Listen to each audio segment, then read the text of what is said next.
मतलब अपनी पार्टी की फजीयत कराने में, अपने नेता की फजीयत कराने में कुछ भी कहीं अनाप शनाप बोला। भाई आप तो राजनीतिक विश्लेषक है, प्रवक्ताओं के लिए सब छोड़ दे। कांग्रेस का प्रत्याशी रहने के बाद व्यक्ति सुप्रीम कोर्ट का जज बनता है, वो भी एक गैप के बाद। भारत के इतिहास में कभी नहीं हुआ। एक वाक्य हम भी दर्ज करा देते हैं।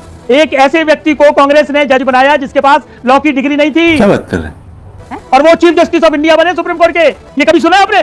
बगैर डिग्री के, बगैर वकालत के। नाम लिख ले। आइए देखते हैं, बैठचंद मजा आएगा। ये पिक्चर चालू करो बे। वोट चोरी आपने तो सांसदों की चोरी कर ली। मैं वही ऑन द लाइटर नोट कहना चाहता हूं, बैलेट पेपर से वोटिंग हुई और सबको पता था, उसके बाद भी दरोगा जी चोरी हो गई। क्या करें? और ये इससे एक और चीज स्पष्ट दिखाई पड़ता है कि यहां पर ना गठबंधन के दलों को एक दूसरे पे भरोसा है, ना पार्टी के अंदर के नेताओं को एक दूसरे पे भरोसा है। कांग्रेस पार्टी, ये इको हो रहा, मेरा ठीक करवा दीजिएगा। कांग्रेस पार्टी अपने ही नेताओं को संसदीय जो प्रतिनिधिमंडल में भेजने का विरोध कर चुकी है, और तो और अब तो साबित हो गया सांसदों को एक दूसरे पे भरोसा नहीं है। तो भरोसा इस कदर दरका हुआ है कि जिनके लिए एक लाइन में मैं कहना चाहूंगा, इंडी गठबंधन की वो हालत कर दी इस चुनाव ने कि ठोकर न लगाना, हम खुद हैं गिरती हुई दीवारों की तरह। तो किसी को कुछ करने की जरूरत नहीं थी। और जहां तक मैं फैक्ट की बात कहता हूं, मैं एक और लाइन कहूं कि यह सही बात है कि दलगत भावना से ऊपर उठकर शायद अंतरात्मा की आवाज जागृत हो गई, तो लोगों को समझ में आने लगा। मगर मैं एक बात और भी कहना चाहता हूं, कांग्रेस पार्टी ने इसमें एक जीत हासिल की है। वो क्या जीत हासिल की? पहले तो उसने इंडी गठबंधन के सारे सदस्यों को फॉल इन लाइन कर लिया, जिसको हम कहेंगे उसे आपको एक्सेप्ट करना पड़ेगा।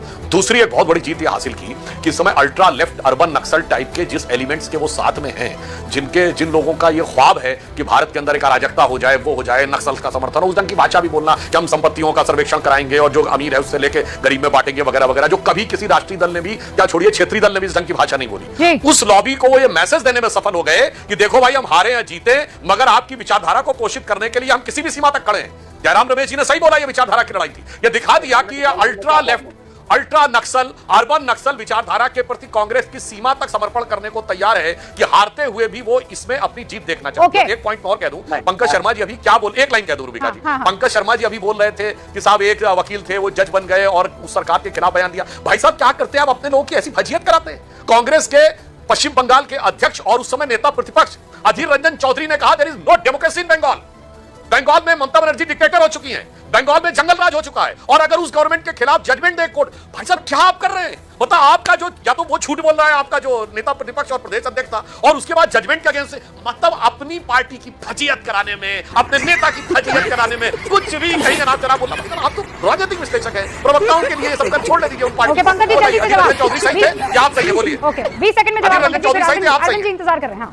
सुधांशु जी, आप तो सिर्फ एक सवाल का जवाब दीजिए। एक हाईकोर्ट का जज इस्तीफा दे, 2 दिन बाद भारतीय जनता पार्टी में शामिल हो जाए, उसके 2 दिन बाद प्रधानमंत्री जी की सभा में उनके मंच पर हो, उसको आप लोकसभा का टिकट दे दें और वो जीतकर लोकसभा में जाए। आप राजनीतिक नैतिकता के दायरे में इस प्रसंग को मानते हैं या नहीं मानते? उसके बाद भी चुनाव के दौरान इस तरह की भाषा का इस्तेमाल किया उन सज्जन ने कि निर्वाचन आयोग को हस्तक्षेप करके 24 घंटे के लिए उनके कैंपेन पर रोक लगानी पड़ी। ये राजनीतिक नैतिकता के दायरे में आता है क्या? सुधांशु जी 20 सेकंड से प्लीज संक्षेप में जवाब। बस 2 लाइन में।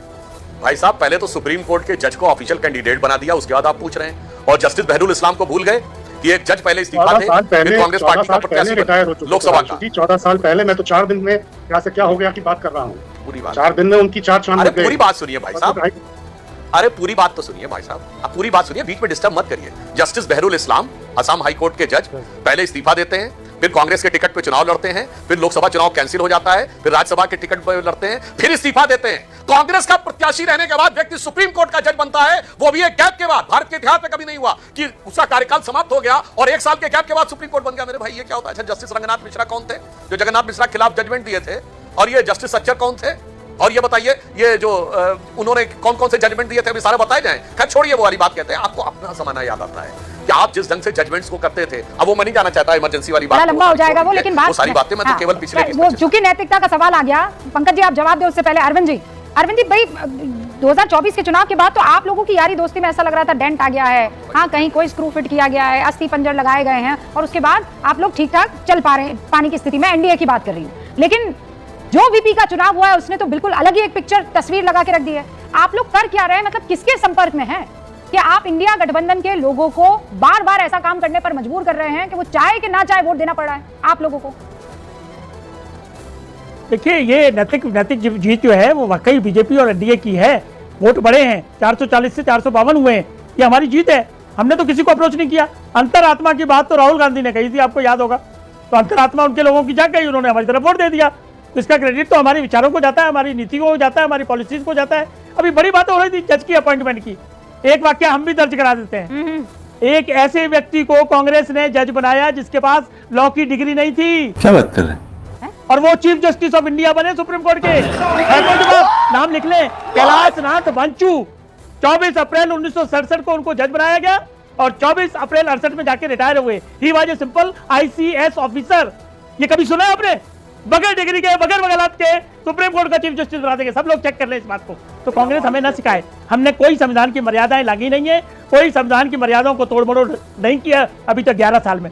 और जहां तक वाइस प्रेसिडेंट के चुनाव का सवाल है ना जी, हमने तो कहा था हम जीत रहे हैं, हमने तो कहा हम इंटैक्ट हैं, हमारा कोई घटक दल बढ़ के नहीं जा रहा। लेकिन सोशल मीडिया भरा पड़ा था कि नायडू साहब गए, चिराग तो आए नहीं मीटिंग में, कहां चले गए ये लोग, इनका अभी एक्सपोजर हो जाएगा। हुआ उल्टा। तो हम ये कह रहे हैं कि 11 साल से एनडीए की पॉलिसीज, एनडीए की नीतियां, एनडीए के नेता, उसी की वजह से बार बार हर चुनाव हम लोग जीत रहे हैं। और ये हार कर भी 99 आने पर जीत मनाते हैं। हाँ। तो ये जीत इनको ही मुबारक हो। हमारी जीत एक्चुअल